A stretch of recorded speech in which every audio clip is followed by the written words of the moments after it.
The home concert was canceled. What did I tell you? The bill had a list of artists, but she never even got the time cut. And why? Well, turns out she was involved in an illicit relationship with Special Agent Keith Cromer. Now, Special wants to put together a BMF film. Since you've been stuck watching a lackluster, small-budget series, it's finally time for a big-budget film to cover everything properly. Yeah, they're talking about it. The hip-hop vlogs are on it. It is what it is. And you're watching because, let's be real, you've got nothing else. Let me make one thing crystal clear. We are enemies, okay? I don't just sit back. I use my energy to tear down everything around them. And yeah, I take full responsibility for that. Rick Ross is out here stirring up drama again, and honestly, it's getting embarrassing. Why is this guy even inserting himself into a beef that has absolutely nothing to do with him? If there's one universal truth in hip-hop, it's that you don't mess with 50 Cent. I don't have any business with Mac, nothing that we'd be working on together. I don't have a problem with him either. But let's be real, if I was after him, I would have already gotten him. 50 Cent is the pettiest enemy you could ever cross, and Big Meech found that out the hard way. Now, this is where it gets really messy. Rick Ross was never truly loyal to Big Meech. He was just using Meech as a pawn to throw shots at 50. For months, Ross rode the free Big Meech wave, acting like he was Meech's biggest supporter. But now that the snitch rumors are flying, he's just leveraging that connection to drag 50's name into the mix. At this point, loyalty isn't even a factor. Ross is just doing whatever he can to stay in 50 Cent's spotlight. The craziest part? 50 isn't even giving him the time of day. So let's break it down. Rick Ross clout chased Big Meech's name, and now he's made the biggest mistake of his career. 50 Cent and Rick Ross have been beefing for years, but this time, with Big Meech in the mix. Meech being involved? It's all just for attention. It's painfully obvious that Ross is trying to poke the bear, hoping to bait 50 into another public clash. Let's be real. These days, the only time Rick Ross makes headlines is when he drags 50 Cent's name through the mud for clout.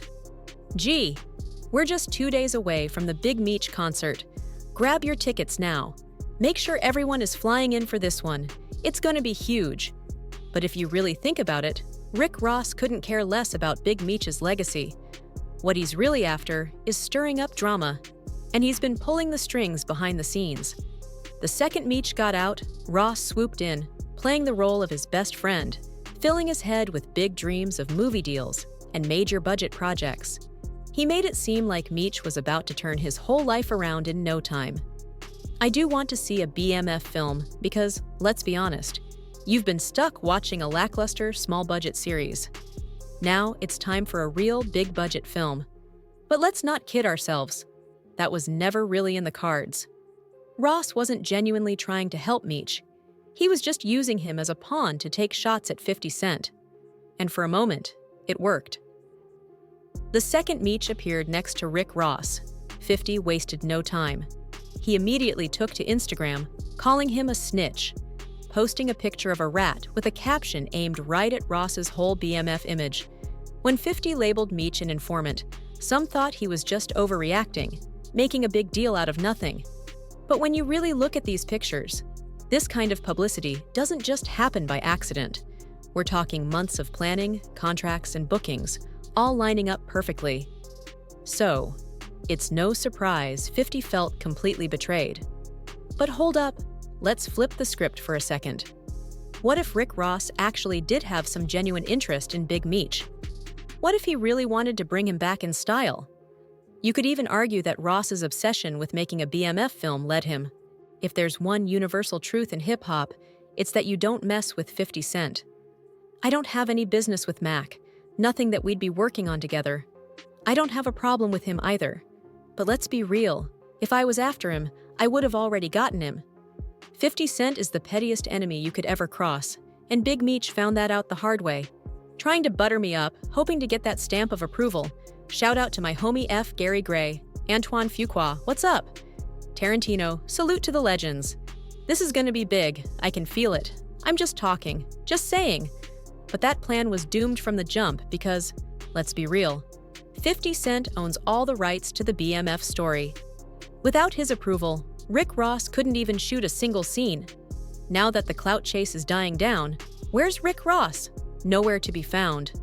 Meanwhile, Big Meech is out here scrambling, trying to figure out why his legacy concert flopped and why no one's stepping up to help him get back on his feet.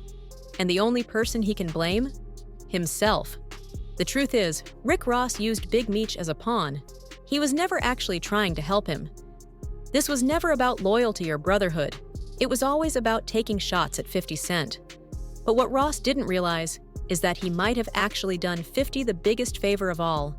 Because if Big Meech could flip on 50 that easily, after everything 50 did to keep his name alive, then maybe he was always a snake, just waiting for the right moment to show his true colors. And we all know how 50 feels about snakes. A snake is a snake. You don't have to get bit to recognize one. Now Meech is out here in the cold, burned by the same guy he thought was going to help him get back on top. Word on the street is that Rick is out there trying to turn 50's people against him, spreading rumors about what 50's supposedly did to Big Meech. But guess what? Nobody's listening. The craziest part? This whole time, Rick Ross really thought he was outsmarting 50 Cent, like he was the one pulling all the strings behind the scenes. What he doesn't realize is that 50 saw this coming from a mile away.